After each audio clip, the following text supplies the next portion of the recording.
Здравейте! Вие отново сте с мен, Юлия Костадинова от сайта Divino.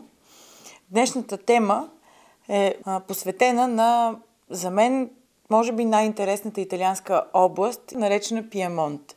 Заедно с вас ще видим, така да се каже, крем де ла крем или най-доброто от тази дегустация. Двете вина Бароло, които получихме за тестване, и едно барбареско. Това са две имена, които особено в винения свят са станали нарицателно на един сорт, и това е сорта Небиоло. Небиоло е звездата на Пиемонт, на тази наистина интересна и не много лесна за възприемане от всяко непце винена област. Отличава се с наистина много солидна танинова структура, която в началото даже не е подходяща за консумация. Обикновено вината от Небиоло не се консумират като млади. Трябва да се изчакат няколко години, за да поумекнат танините, за сметка на едни аромати, които наистина са много съблазнителни, много финни, много деликатни.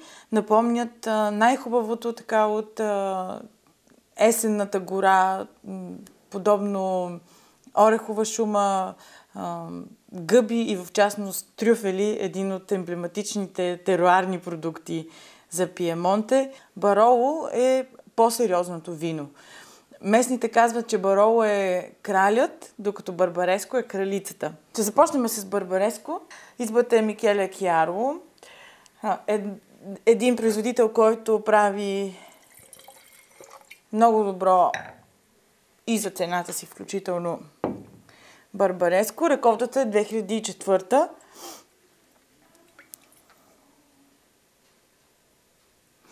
Нормално е ароматите отново да притежават характера на доброто Небиоло.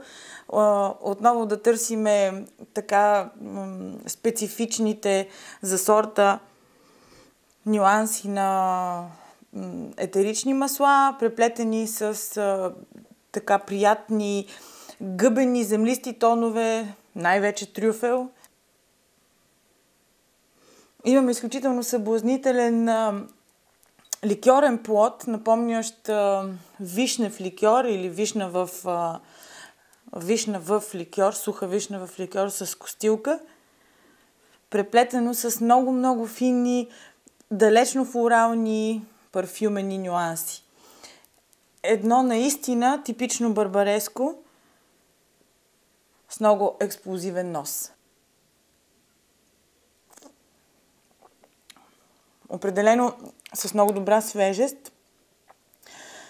Запомняш се много дълъг после вкус. Виното е с все още много сух, много деликатно зърнист танинов финал. Кралицата Барбареско се представи добре. Нека да видим двама производители на Бароло, също много интересни. Първото Бароло е на Ка Бянка. Изба, която се отличава с много добро съотношение цена-качество във вината си. И стигаме до върха на един от върховете на пиемонтийския внос у нас, Пио Чезаре, с тяхното Бароло от 2005 година. Ще започнем с Ка Бянка, дори чисто като ценови диапазон. Това вино е разположено малко по-надолу. В никой случай не отстъпва по качество. По принцип Бароло трябва да се чака поне 5 години преди да бъде отворено. В случая това е една от първите стъпки с това Бароло напред. Още на аромат могат да се открият специфичните и за района, и за самото Бароло нюанси на трюфел, заедно с много привлекателни ароматни масла, напомнящи хвойна и лавандула. И великолепен, току-що смачкан черен плод. Все още много запазен зрял плод.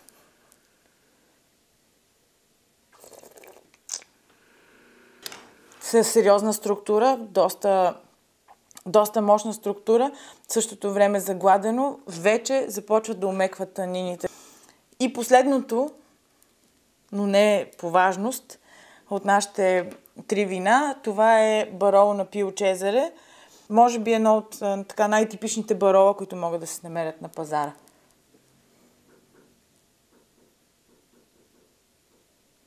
Носът е доста по-експресивен, великолепен, с тук вече до някъде отчетливи дъбови нюанси, които само придават комплексност на аромата, но отново много фини парфюмени нотки, напомнящи етерично масло. Изобщо баролото има великолепен, много съблазнителен, много атрактивен и много дълбок нос.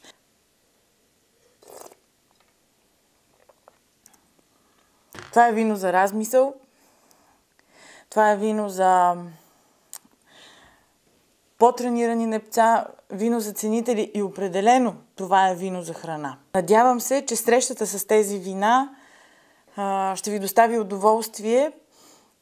При всички положения консумирайте ги с удоволствие, с добра компания и най-вече с много добре подбрана храна. Това бях аз, Юлия Костадинова. Надявам се, че нашите дегустации са ви полезни. Ще се видим скоро.